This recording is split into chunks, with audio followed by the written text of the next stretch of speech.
Hi, എല്ലാവർക്കും നമസ്കാരം. Welcome back to our channel. ഇന്ന് നമ്മൾ ഉണ്ടാക്കാൻ പോകുന്ന ഒരു സിമ്പിളായിട്ടുള്ളൊരു തോരനാണ്. മുരിങ്ങയിലയും മുട്ടയും കൊണ്ട് ഹെൽത്തിയും അതുപോലെ വളരെ ടേസ്റ്റ്ഫുള്ളായിട്ടുള്ളൊരു തോരനാണിത്. നിങ്ങൾ ഇതുവരെ നമ്മുടെ ചാനൽ സബ്സ്ക്രൈബ് ചെയ്തിട്ടില്ലെങ്കിൽ ഒന്ന് സബ്സ്ക്രൈബ് ചെയ്ത് സപ്പോർട്ട് ചെയ്യണം. അതുപോലെ ലൈക്കും ഷെയറും ചെയ്ത് സപ്പോർട്ട് ചെയ്യുക.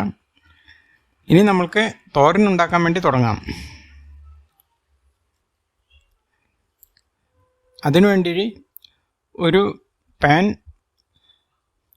അടുപ്പത്ത് വെച്ച് ചൂടാക്കാം. അതിലേക്ക് 2 ടീസ്പൂൺ വെളിച്ചെണ്ണ ചേർക്കാം. എണ്ണ ചൂടായിട്ടുണ്ട്. 1/2 ടീസ്പൂൺ കടുക് ഇട്ട് കൊടുക്കാം.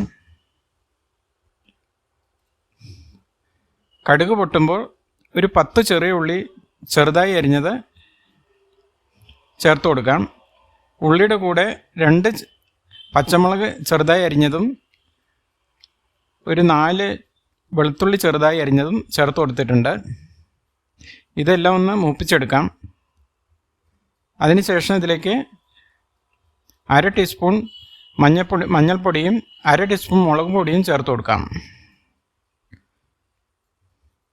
പൊടികളെല്ലാം ഒന്ന് മിക്സ് ചെയ്ത് പച്ചമണം മാറിക്കഴിഞ്ഞാൽ ഇതിലേക്ക് നാളികേരം ചതച്ചതും അതുപോലെ 1/2 ടീസ്പൂൺ ജീരകം ചതച്ചതും ഇതിൽ ചേർത്ത് എല്ലാം കൂടെ ഒന്ന് മിക്സ് ചെയ്ത് കൊടുക്കാം. ഇനി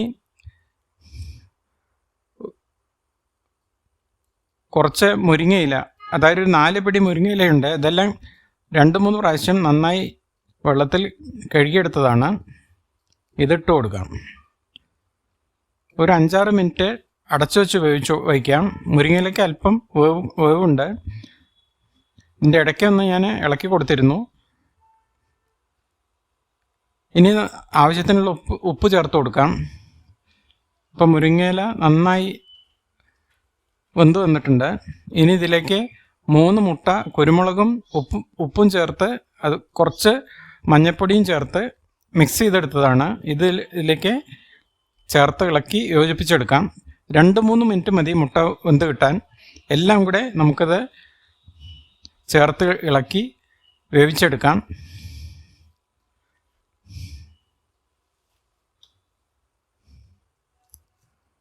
ഇപ്പം മുട്ടയും അതുപോലെ മുരിങ്ങയിലയും എല്ലാം വെന്ത് യോജിച്ച് വന്നിട്ടുണ്ട്.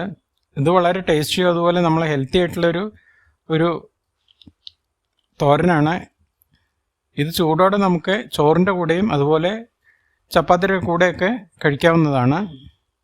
ഇങ്ങനെയുള്ള തോരൻ നിങ്ങൾ ഉണ്ടാക്കി നോക്കി അഭിപ്രായങ്ങളും നിർദ്ദേശങ്ങളും അറിയിക്കുക. അടുത്തൊരു റെസിപ്പിയുമായി വരുന്നതുവരേക്കും നന്ദി, നമസ്കാരം.